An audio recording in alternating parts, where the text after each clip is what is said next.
I'm Alyce McKenzie, and welcome to Must Reads, a series of interviews with authors of recent books in homiletics that we here at the Perkins Center for Preaching Excellence think that you ought to know about.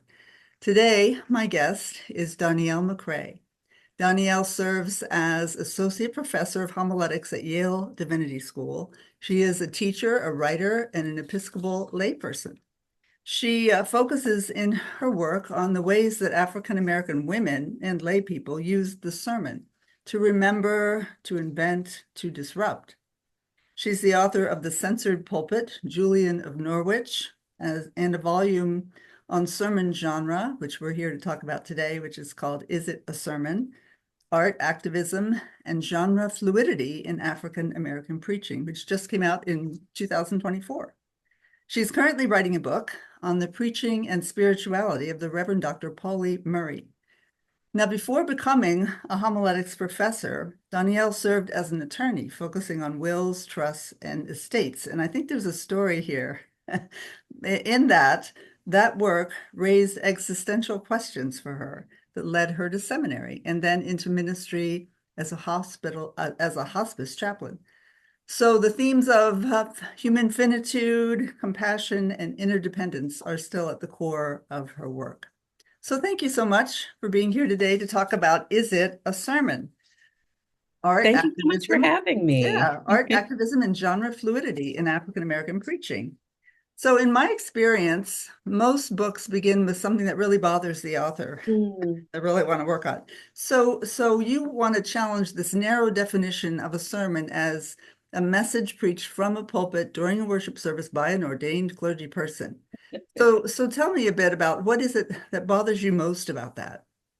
Yeah, so I think that conception of a sermon eliminates too many of the church's voices. Too many of the preachers don't fit within that narrow paradigm.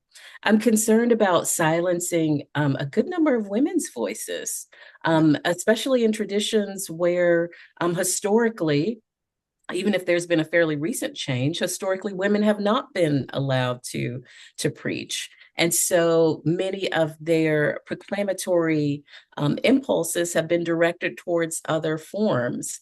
And how do we draw on and honor that homiletical wisdom? I don't think we can do that without thinking about these other forms.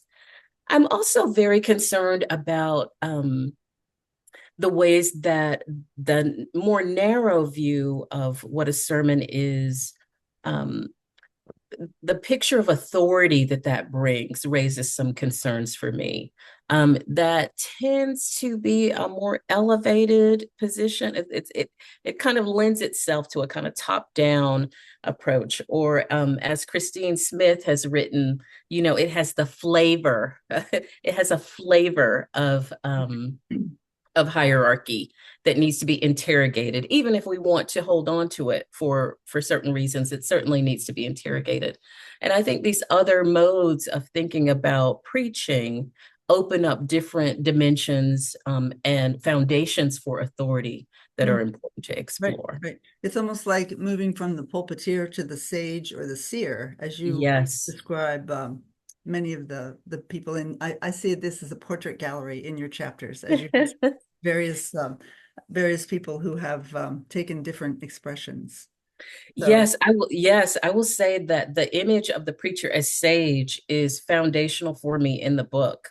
I am grateful for the many ways that Kenyatta Gilbert in The Journey and Promise of African American Preaching has talked about the paradigms of prophet, priest, and sage, and encouraged preachers to sort of draw on all three threads. But he acknowledges in the book that, well, the sage this is kind of slippery and it doesn't get as much attention as it deserves. And that is of great interest to me. And I have to say, your book on preaching wisdom is preaching biblical wisdom in a self-help society. Right. That book was extremely helpful in framing my vision of the sage and the need for thinking about the different ways that wisdom comes into our midst. Right. It's much more egalitarian as Yes, preaching. it is. It also, something I'll ask you about as we go, it also takes into account the value of the ancestors. Very much. Stewarding Yes. of stewarding that these women, many of the and not just women, but Howard Thurman, Yes. the stewarding of the Black church traditions. So I should say at this point that the people that you lift up in the book are all African American women or lay people. Is that right? Yes, with the exception of Thurman. Right. Yes, they Okay. are. So these are the Yeah. voices that have often been, it's like these are the voices that are going to be silenced by continuing this narrow vision now. And by no coincidence, they are the historically silenced voices. So you really do a Yes. service for us. So how about, I was going to ask you if everything's a sermon, but you've probably been asked that so many times. And the answer is no, we know that. It has No. something to do, it has probably a lot to do.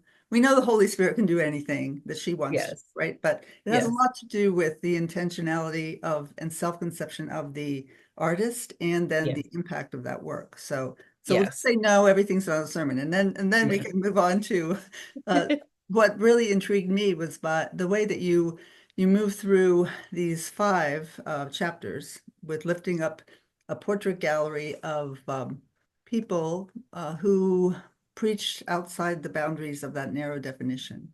And so one was, why don't we just walk through them and maybe lift Sure. what might make their expression proclamatory in its impact, in the way they Hmm. see themselves. So the first one is singing, right? Yes. So this is Mathalia Jackson, one of the most prominent gospel singers of the 20th century, and Hmm. bringing blues back into Black churches around the She country. did. Yes. So, Yeah. so how is her singing proclaimed? Yes. So much of that is emerges when you look at interviews and how she's describing what she's doing. She's very much understanding herself to be engaged in a process of teaching and she is doing oral steering, and that, if that sounds familiar, that's from your book in terms of thinking about wisdom as a Right, kind of oral steering. the artist She's hearing. very clear that what she's doing is not entertaining and is very intentional about that, but trying to meet a deep soul need of the listener.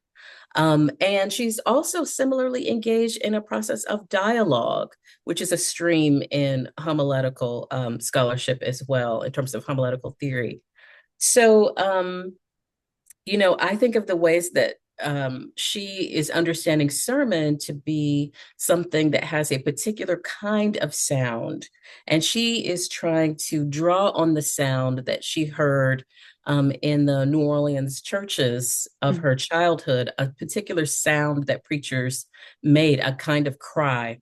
mm, And that sound is it's really almost like a summons or an announcement mm. that speaks to a very deep need of the listener. And it also, and I think this is a very vital part of preaching, it connects the listeners. It draws them together. I think so much of our contemporary preaching is individualized. It speaks Right. to the individual rather than trying to create a community. Mahalia's music makes a community, Mm, fosters that community. And it's not just the lived listeners, but it connects us to a past. So drawing on ancestral wisdom is a central part of it. And the reason why mm, that was so important to me is that when we think about the kind of the patterns for sharing spiritual wisdom among my African American ancestors, um, this was not a process that was limited to speech.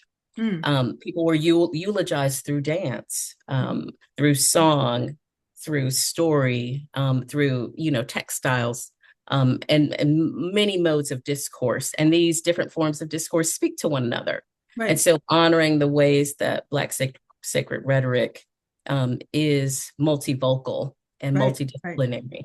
So I may mention a few of these other saints so that we have time to Oh, talk. sure. Yes. Okay. So in terms of you mentioned dance, and so then you've got a chapter on Thea Yeah, Bowman, Sister Bowman. Thea Yes. Bowman, and in that I see the same themes of joy and communal and movement that gets in touch with the deepest emotions, and then the quilter, We Yeah, have chapter 2, which is Harriet Powers, and is it Rosie Lee Thompson? that Dig up Rosie Lee names Tompkins. that we Yes, might not yeah. have heard about. And I Yeah. love the phrase, the talking needle, Mm, voice on cloth. mm, And again, that theme I hear in touching the depths of their souls, and a quilt can be actually sermonic if it clarifies our understanding and deepens our experience of God. yes. So, And I think in both cases, Rosie Lee Tompkins, Harriet Powers, or I also say Thea Bowman, they're speaking not only, they're reaching the listener or audience on more than a purely cognitive level. right, They're speaking, yeah, to the whole person through those art forms. right, exactly. Which is, in a way, I think what you're doing with these 5 people is you're reminding us of what traditional preaching, when it has integrity and at its best, can do, but has Yes, forgotten because of exclusivity and hierarchy. So yes. I appreciate that. So then, of course, as an interviewer, I wish we could spend like an hour on each person. Sure.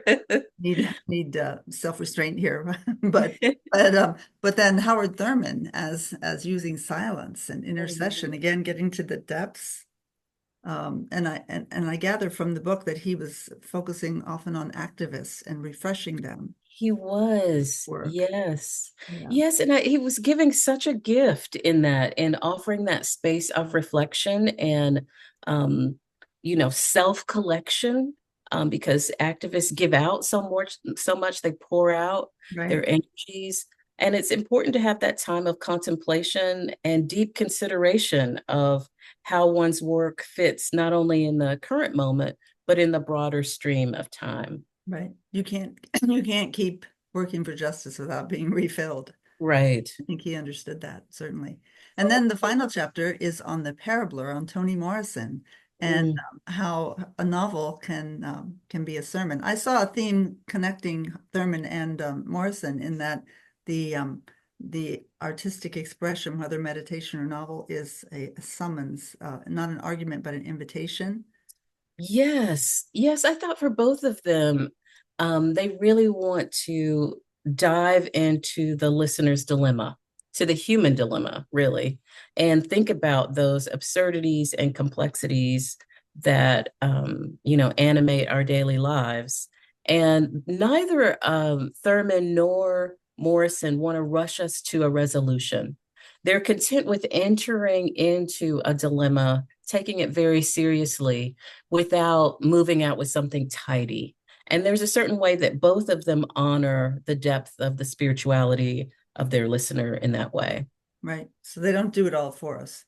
No, They certainly not. work for us too. I take comfort in that sometimes when I think my sermon didn't go as well as I had hoped. I think, well, they have some responsibility too. That's Right. right. Right. So to recap, you've got a singer, Mathalia Jackson, you've got a quilter, Harriet Powers, and what was it, Rosie Rosie Lee Tompkins. Yeah. Tompkins, and then you've got a dancer, Sister Thea Bowman, and you've got an intercessor, Howard Thurman, and you've got a parabler, Toni Morrison. And so throughout all of these, like I said, I picture walking through this portrait gallery, gazing at each one with appreciation. And then through them all, if as we come to the end of our too short interview, could you say a word about how the theme of ancestors threads through all of them? One thing that really emerged for me in studying their work is that before preaching is anything, it is listening. It is listening to time, to scripture, to people, but it is also listening to the ancestors and drawing on that spiritual wisdom that we've inherited, and helping people connect to it and honor it and grow from it. And so it builds this spiritual community between the living and the dead. Yeah, And all five, the featured preachers in the book do that each in their own way. they do, and often without words. Yes. So, well, Yeah. thank you so much for this reminder that these gifts are available well beyond the confines of our narrow traditional understanding of sermons. Thank you so much. Again, the book is called "Is It a Sermon? Art, Activism, and Genre Fluidity in African American Preaching," and it will grace your bookshelves and your spirit. Thank you so much. Thank you so much for having me.